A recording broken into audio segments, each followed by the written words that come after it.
Hello. Buenos días, Fernando. Buenos dias. Is that Yamile and Martha? It is Yeah. Yamile and Martha. Wow, that's incredible. Two beautiful voices on the early AM. That makes my heart warm. I love that energy, and I love what's happening, and I love all the leaders and all our women and all our men who are stepping up, coming together, and making this happen. This beautiful movement called Unblinded. Thank you to all 11 of you for being here consistently, early, consistently communicating, trusting, believing, more importantly, doing, winning, accepting, giving, receiving, all of that at the same time.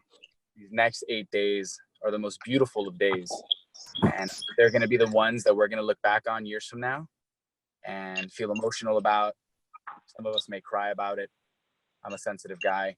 And we're writing it, and we're writing it together. And that's the best part. So with that, let's jump in so that we can make this about you. Right now, I'm just present to so much gratitude, and I can share on it forever. But this is about you. So what's really working is jumping in and asking. And this is for everyone here at 8:30. I do ask everyone to mute at these early times. I love the opportunity to communicate and have you all communicate. And thank you for allowing me to jump in and drive, the outcomes of these.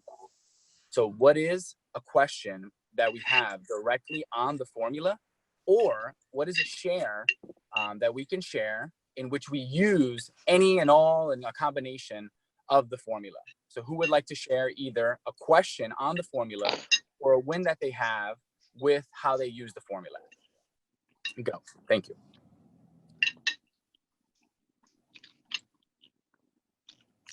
Martha has a really good one. Her and I yesterday. Do you remember what we awesome. had a conversation yesterday, Martha? Do you want to share about that? About the mix up and then how we quickly did the 5:15 to get through it? And sorry, Yamile, I was sorry. No, you're good. Awesome. Martha. Sorry, I didn't hear what Yamile said. The situation that you and I, we had a meeting and we wanted to make it purposeful. We did a 5:15, which is something you taught me. And then we had a kind of like a hiccup, and then how we picked it up and everything went even more beautiful after that. Yes, so actually the 5:15 Fernando taught me, which he learned from a mentor. So that's all credit to him and his mentor. And then I caught on and I learned from him. And then I brought it up to Yamile, which has been very effective for her and efficient, and she loves it. And so something came about, a situation came, and Yamile and I were talking on the phone.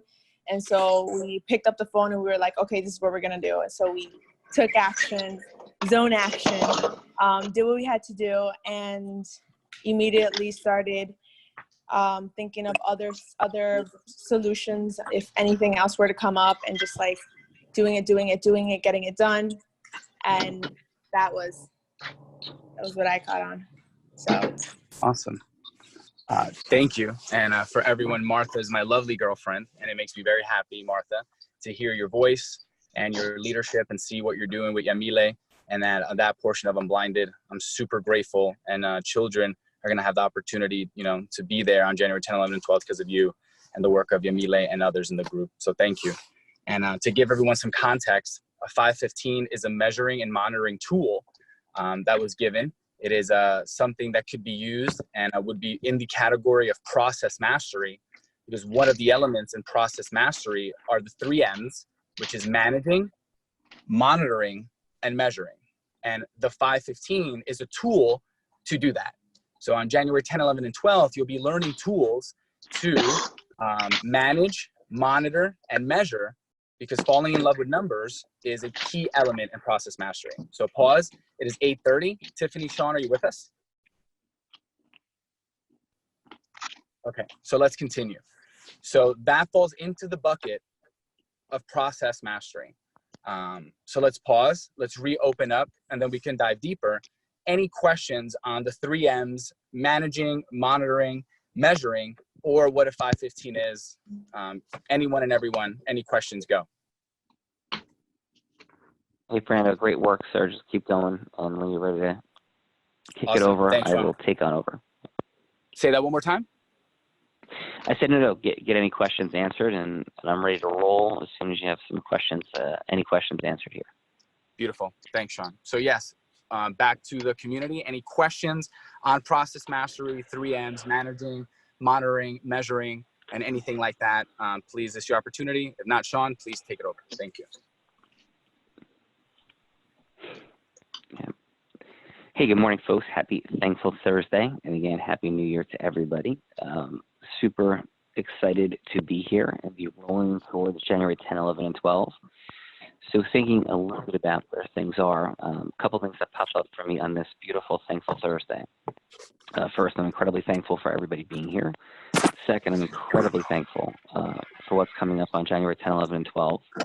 And from a content perspective, I wanted to dive in here. The question for today is, what is your unique identity? What is your unique identity in each ecosystem that you are in? Right? So what's your unique identity in each and every ecosystem that you're in? And the question becomes from there, like, how do you set that? And what does it look like? Because you have one. Like, you literally have one. Everywhere you go, everywhere you are, you have a unique identity. There's really three categories that I could drop into. And then there's wild degrees of mastery separating each of these categories. But it could be one of three different things. One, it could be negative, right? We certainly carry some, all of us most likely, somewhere, or at least in some portion of ecosystems that we're in, are perceived in a negative way. And some were perceived in a positive way, hopefully most. And some were perceived, which is also negative, as we've said in the past, were perceived in a neutral or common way. So the only way we're effectively carrying our unique identity in any given ecosystem that we're in is if it's one that's perceived in a positive way. And then once we drop into the positive category, then of course there's complete degrees of mastery. For those that are new, we're talking our unique identity needs to be consistent with the heroic characteristics that society attributes to people. So quick example, there's somebody pretty amazing, not pretty, extremely amazing, that we've had the privilege to start communicating with, and that's Tulsi Gabbard, who's a presidential candidate that's running on the Democratic side, and it's a longer conversation for a different day. But I brought up Tulsi's name to my dad, and like we just rip it open here, by the way, as Fernando has already experienced and others, and Michael Smike had certainly for years in all real ways. So I'm talking to my dad, love my dad, and politically, because by the way, we disrupt everything here. Like, we talk about politics, we talk about other things, and there's nothing that we're like afraid to like venture into. So my dad is wildly anti-Donald Trump, and by the way, there's no judgment or blame in these conversations. There's simply analysis and how we get to the conclusions that we get to. So we're not going to get to how he gets there, but he's there. And so I bring up Tulsi's name, and this is again in service of unique identity. And he goes, "Oh, you mean that person that's like potentially a right-wing plant and maybe a Russian operative?" And this is my dad, who is, I love, who's got a beautiful heart and soul, who is incredibly intelligent, like wouldn't want to play Jeopardy against him, tremendously well-read, didn't go beyond high school, but has spent his life acquiring knowledge, and he's a really, really intelligent person, highly emotionally intelligent. In fact, was in sales his entire life. So I said, Dad, that's really interesting that those would be your jump-off points. I said, like, where'd that come from? And when I asked where that came from, he was stuck for an answer. He's like, well, you just, like, it sounded like that. Like, what? And so my point in bringing this up is I knew exactly where it came from, because Hillary Clinton had said that basically about Tulsi for a variety of different reasons, which is for a longer day and a longer conversation. So one person says one thing that has a powerful voice and sphere of influence. And again, we're not assessing, do you like Donald Trump? Do you like Hillary Clinton? We're not in that conversation. The conversation we're in is in the ecosystem called the Democratic Party, or the ecosystem called the left. Hillary Clinton's voice still has great power, okay? So in every ecosystem that you're in, there are a limited number of influencers whose voice carries great power. On the right, Donald Trump's voice carries great power. So if one is going to seek to influence those groupings, then one must either A, gain the voice, the influencing voice of one of the people leading a given ecosystem, or two, take on and challenge the voice leading that ecosystem. So I'm not suggesting that Tulsi did anything incorrectly or wrong, because in fact she's going right at the Democratic Party and its status quo, and in fact Hillary Clinton in a variety of different ways, which is why she got that shot back at her response. So if you are attempting to disrupt a group, because there's a choice, right? So in certain groupings that we've attempted to communicate with and align with, there's been what I would call a bureaucratic standstill or fear. Sometimes groups don't want to let people in for conversation. So let's say it's a professional association now in a grouping. That professional association and grouping might be afraid of having things come in that would do the three things every single group needs. Whether that's a political party, whether that's a professional organization, whether that's a social grouping, right, that's actually organized at a larger level. Groupings want more money, right? They want more members, and they want more engagement, meaning more energy, more acceleration, more focus, more attention. That's what every grouping wants. So as you begin to think about, and by the way, if you think this is, okay, we're just like chatting, like sometimes it's interesting. I want to speak into the listening of everyone. I think there's two reasons that people dial into the huddles really. One is for motivation, inspiration, right, on one side, or energy, right, connection, like that general category of self-mastery dynamics. And I think on the other hand, people drop in for content. So sometimes we move into motivation, inspiration. There could be a disconnect if people are seeking content. And sometimes if you move into content on those seeking motivation, inspiration, there could be disconnect. And I'm challenging everybody to plug in on either side of that equation that you are. So right now, wildly valuable and important content, wildly so. So what we've covered so far is that in every organizational structure you're in, you're going to have a unique identity in every ecosystem, every single one, right? Your family included, not even organizational structures. But that is an organizational structure. That's what we mean by ecosystem. It's going to be negative, positive, or common/neutral. If it's common/neutral, negative, you have no voice of influence. If it's common or negative, you have none. On the positive side, that's where you begin to have it rising and differentiating degrees of mastery, okay, on one hand. Second, the place that comes from is realizing that the world doesn't work the way we want it to. So it's not just like, oh, I'm a nice person and this is a nice person. No. It's the people that are in the space of influence that have the capacity to convey, amplify, and project your unique identity. Third, we said in some situations that's not going to be. So what you can do in different structures and scenarios is potentially to take on the leadership in a disruptive and confronting way to get to the place that you want to get to.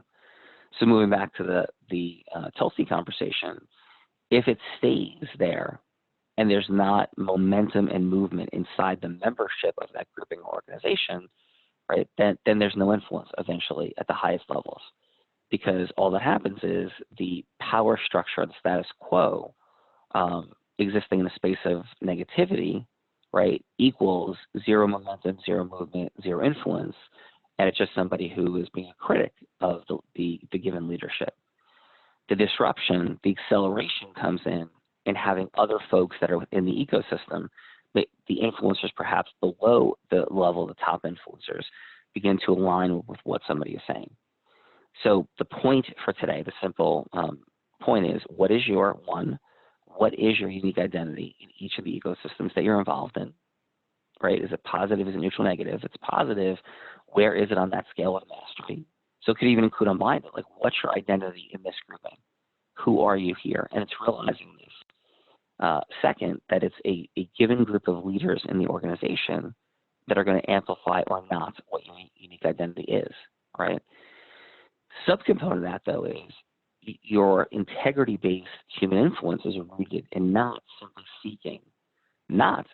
seeking the validation and acknowledgement and the amplification of your unique identity through the leadership only. It's by being a tremendous giver at every level to everyone, because our integrity is rooted in our open heart and our open love and caring to everyone. And so as we cross paths with people, it's being present, it's listening, of course, with appropriate boundaries if in a moment there's no time. But if all we ever have is time for the people that can help us and support us within a given ecosystem, then we're really just taking and we're not giving. So our unique identity is so rooted in the concept of giving at every level in every ecosystem that we're in. And that's how we truly rise to the place of integrity-based human influence. Final point on this is that influence is power, right? Influence is financial abundance. And as we begin to talk about those things, sometimes our wiring, our cultural conditioning gets crossed and goes, wait a minute, like, whoa.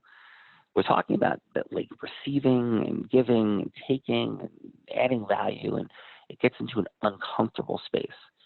So, this final point for today, the assurance that I have is the only way we can have the influence we want, or we can create the outcomes we want, whether it's a charitable one, whether it's a financial one, whether it's convincing people that we love and care about to do things that might be different with how they conduct themselves in the world on a health level, on a fitness level, on a relational level, whatever those things are. And that pathway is through the formula and the indispensable component of human influence, because we have such mixed association when it comes to influence. Like when things begin to move in a certain direction and there's acceleration and people have the power of influence, there's often negative associations with that. Oh, they're just a salesperson, they're manipulative. People start to talk about even like cult dynamics and all sorts of different, that has certainly happened here, but all sorts of different interesting associations rise when people rise in their power to influence, particularly when it's hitting the ego or significance buttons of people who don't have the power to influence because they've accepted the cultural conditioning of like, sit down and shut up. So what this entire movement is about, first and foremost, is awareness. Awareness on how the world really works, and awareness on where we stand and how the world really works to get what we want. And also awareness that there's no judgment. So if you're in a space of like, listen, I'm completely happy and content, and I'm in like a contemplative, think about what life means to me, and I want to sit in a cave and I just want to learn and take notes and do all these things, like there's zero judgment. And that's a completely fine, appropriate place to be. But realizing if we want to accelerate and grow our money, our time, and magic, those things are necessarily byproducts of building influence and relationships with other human beings, in addition to our process mastery and our self-mastery being optimal. So again, where is your unique identity in all the ecosystems you're in? How you're relating to the leadership in those situations, as well as making sure you're in a giving place to all the membership overall. And what do you want to do with all of these different pieces and parts? That's our question for today. Does anybody have a share, a win about anything in the world, or a question about anything that we've covered so far today in this huddle?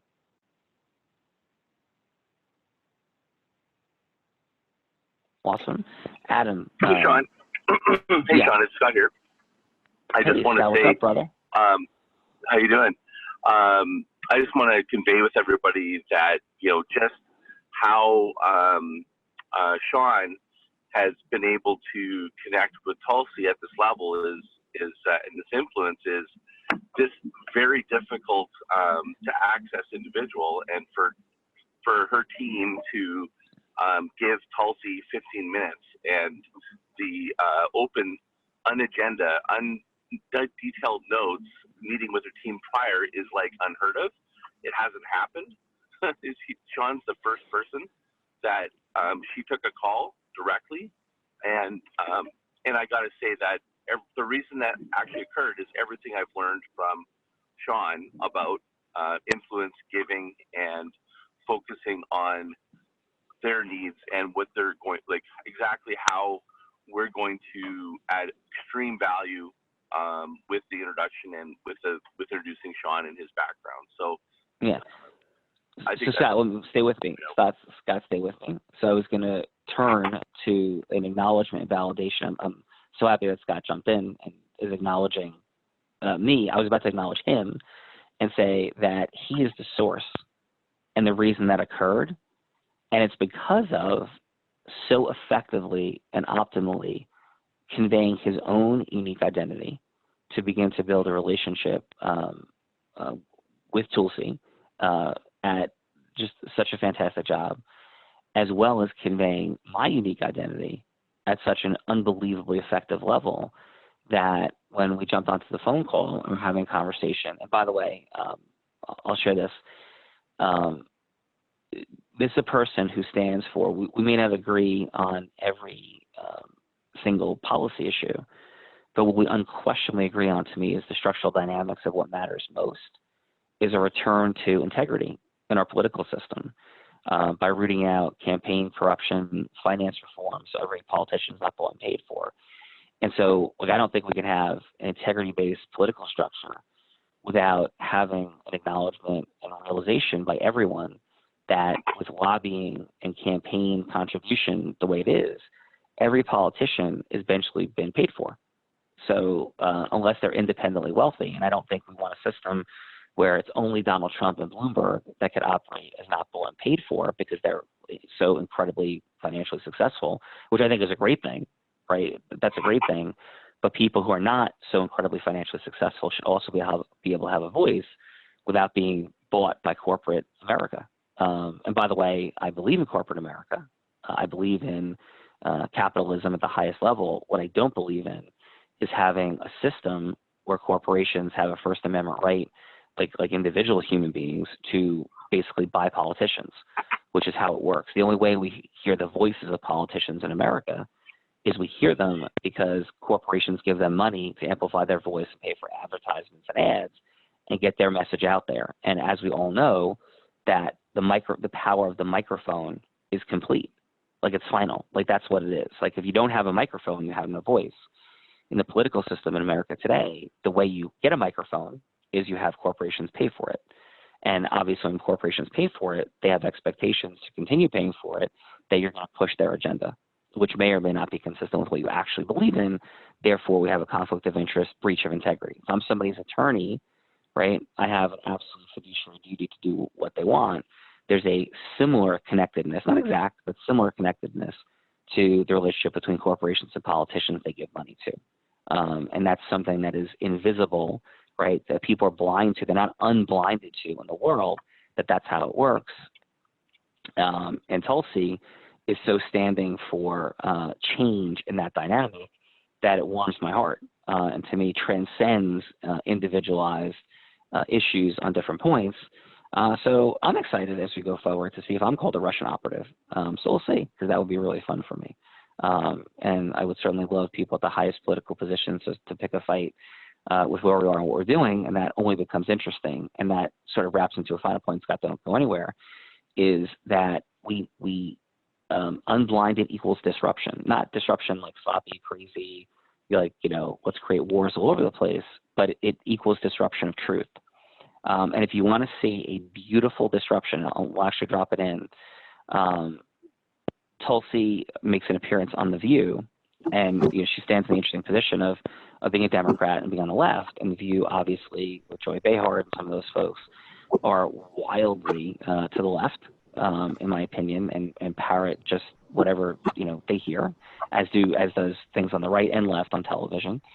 And so, if you want to watch a sick and insane disruption and a pattern interrupt delivered in conveying unique identity, watch that clip. It is wild what happens on The View, and she goes right at it, Tulsi.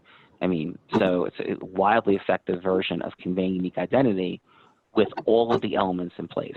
And you could certainly share what elements you see being conveyed heroically in that moment and situation. So Scott, I want to acknowledge you for just a tremendous beginning of an ecosystem merger potential and conversation. I'm immensely grateful for it.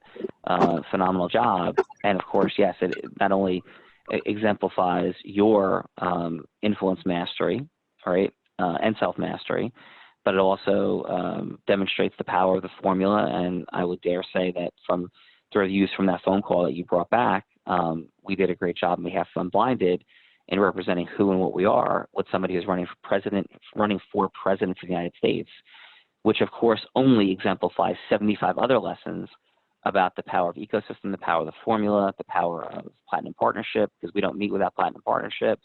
So that conversation is not occurring without platinum partnership. One of the people on that team saw me with the power of the microphone at Date with Destiny, and the lessons go on and on and on. So the point simply for today, and I'm going to kick it back to Scott for any final comments. I want to go to Adam for a second after that, is the formula works like a crazy high levels. Because in a very short period of time, we're now talking to presidential candidates and people about disrupting the integrity of our political system in a beautiful way. And not democracy, of course. It is democracy, it is freedom, but with integrity, right? With integrity of creating more unblinding for people about how it all works, whether people sit on the left or right or wherever they are. So Scott, any final thoughts, brother? Yeah, I've one really interesting distinction, and I'm not sure where you would sit when I tell you this, but people know me as being extraordinarily patient. And timing, I think sometimes when you're making an ecosystem merger, you just know that you want to put maybe two ecosystems together. In my humble opinion, in this situation, I knew that once I connected with Tulsi and got a deep understanding of who she was, I immediately knew that this was an opportunity and a perfect fit to introduce Sean Unblinded and put the American Blindness Association on the map with a presidential candidate to hopefully get on the national conversation. But I didn't go after it right away. In fact, it wasn't after a couple conversations with Sean, and it was actually Sean's son who gave me an insight that I was able to first introduce Sean as an individual in the conversation in a 4-hour meeting, where Sean's son actually gave us an insight to help us with a new tagline that we're working on for specifically targeting the millennials. And thank him again. Please thank him for that, because it went over really well.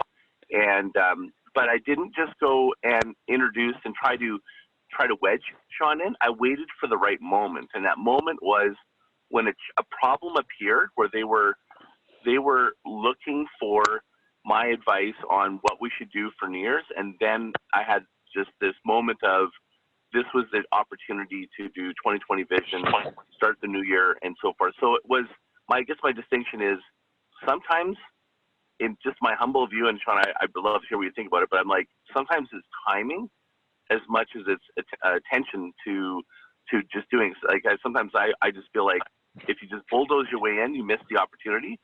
But if you wait and you time it nicely, you can sometimes have the impact. And that's why it went from 0 to 60, which does never happen. Their staff has told me this does not happen. So it was timing. Yeah. So Scott, amen, brother, on that. And thank you for acknowledging Tyler, my son, by the way, so much. It was, dude, you're incredible. And I'm just so proud of him. He's working so hard on continuing to elevate his level of mastery within the formula. And he's been working on that for his entire life, because we've been applying this. And so thank you. 1, 2, I couldn't agree more. And this is how that fits in, right? We don't get to us until we fully built emotional rapport or their steps.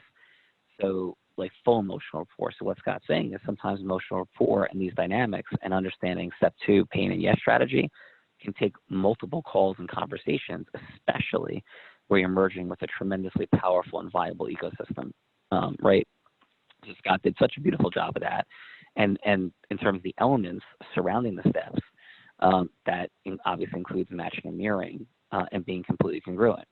So what Scott is saying to everybody is his level 5 listening was incredibly deep.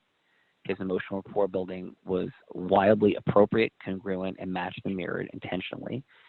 And it wasn't until he felt that he had full emotional rapport that he moved into step 3, which was the beginning of conveying both his and then my, or Unblinded's, unique identity. So that's how I would say that fits in. And for always, once you feel like you're pushing, you're done, right? Like it's over. And not only is it done now, it may be done forever. So, and of course, by the way, that doesn't mean you never get down to truth. So in certain, as I said, certain professional organizations, like, okay, like you're not up for it because you are not in integrity in your leadership. because there's incredible things that are happening here, and it's clear that you have other agendas that are outside of the best interests of your membership. It's awesome. We'll just call it for what it is, and we'll go compete, we'll go disrupt, we'll go build relationships with other people within your organization, and that's going to be completely fine because we're here to serve them. And if you're not in leadership, then we're in competitive opposite sides of the table, and here we come. And go, well, that doesn't sound very nice and sweet. Well, we didn't say that the formula is always nice and sweet. We said the formula with integrity gets outcomes.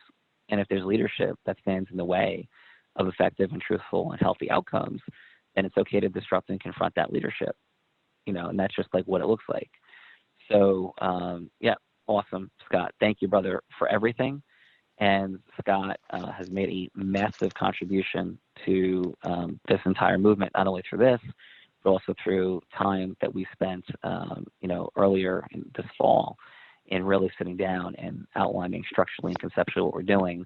And it's contributions and movement like this that obviously not only supports Unblinded, but clearly supports Scott Martin's ecosystem growth personally, as well as his connection to Unblinded and his massive acceleration in terms of things that he is perceived already that he could do by even having a conversation like this. And that's what it looks like. So Scott, thank you, brother. Hey, Sean, it's Jay Levine. What's up, Jay?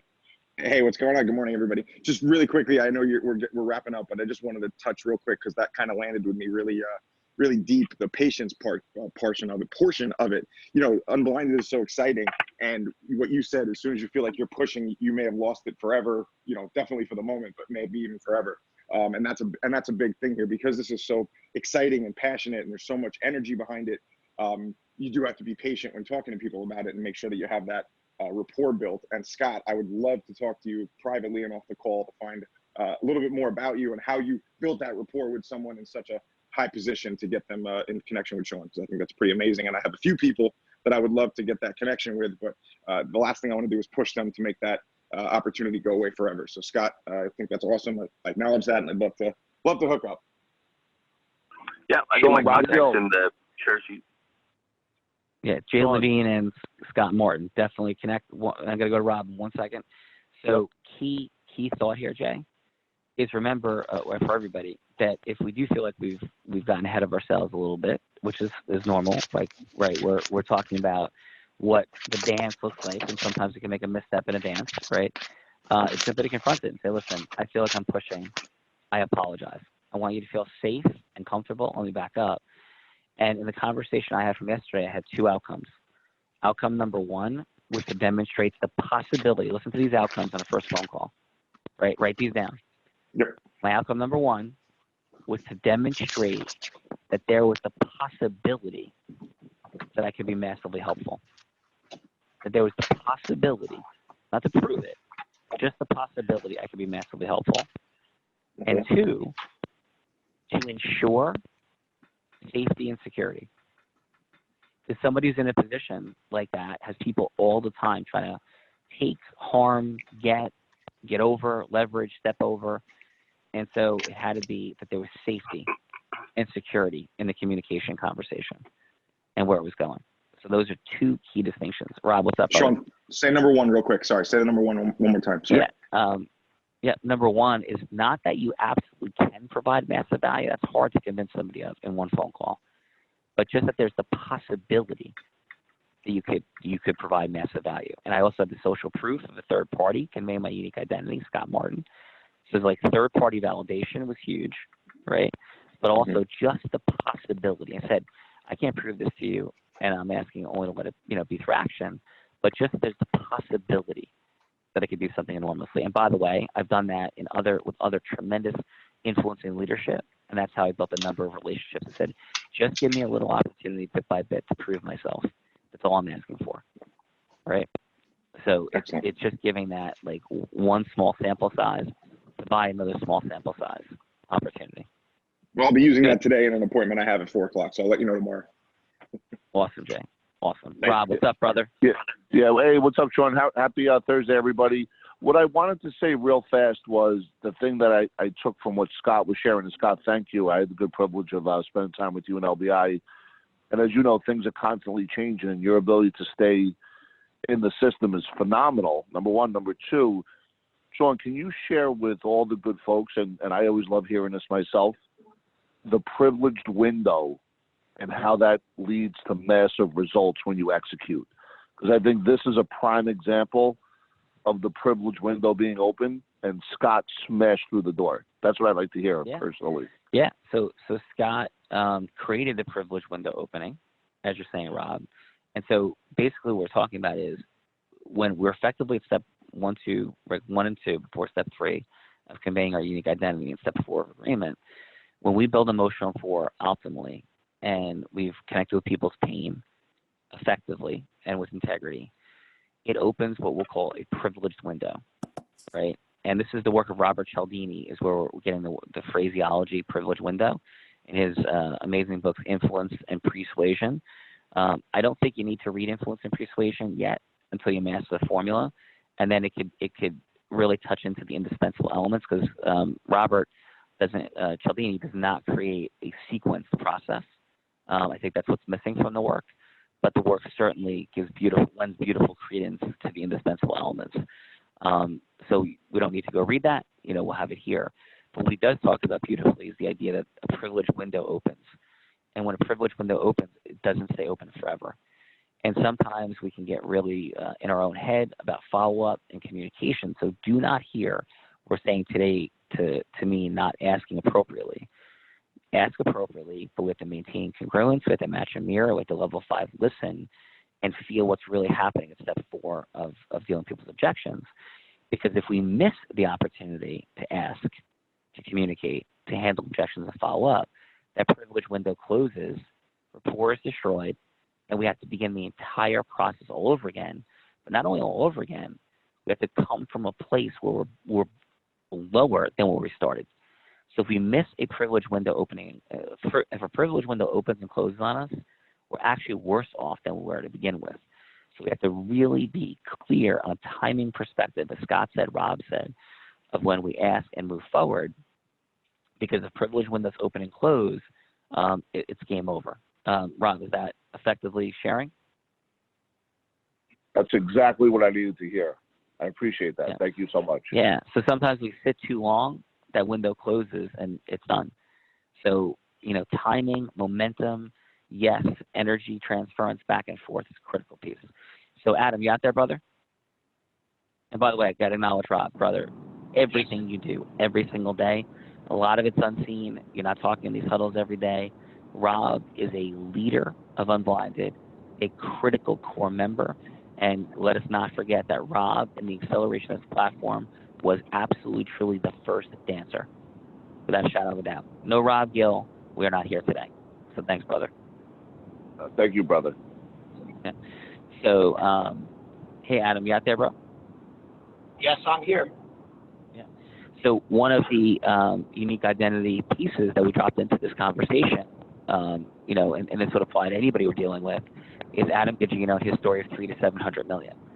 So the ability to have one sentence said in a conversation sharpens people's listening tremendously and creates extraordinary gravitational pull.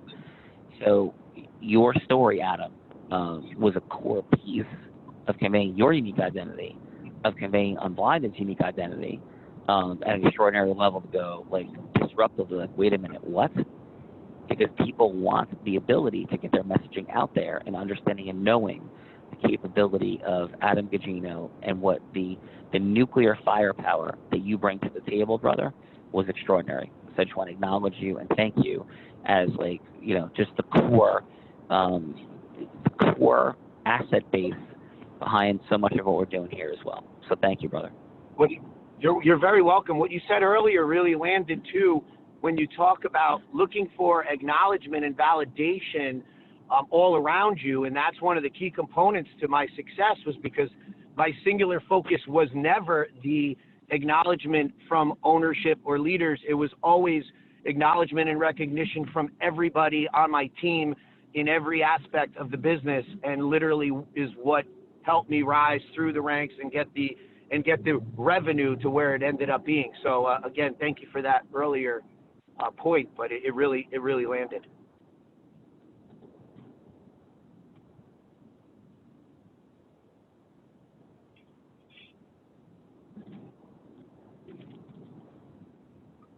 Hello?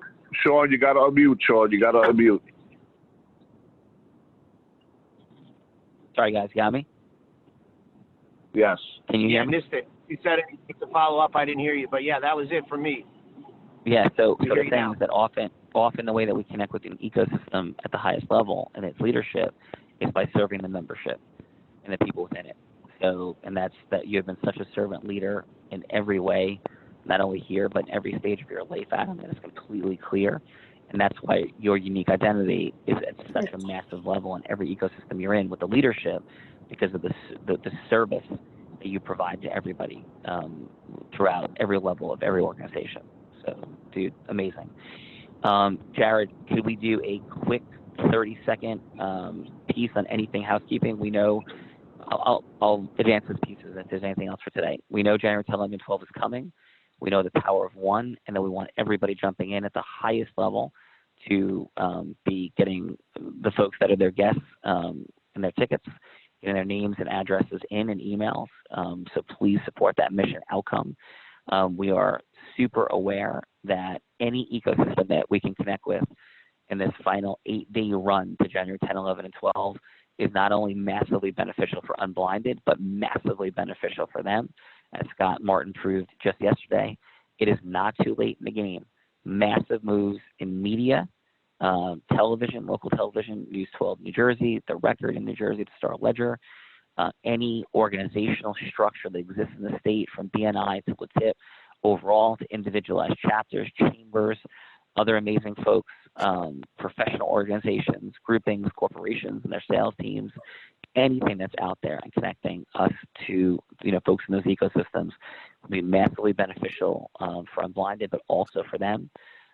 With all that said, Jared, anything you want to add, brother? You did it, man. Yeah, this was an amazing call. So kudos to you and everybody that contributed. We're excited. This is the home stretch. So at this point, so many of you have said, I'm coming. I'm bringing my ecosystem partners. I want to sit with them.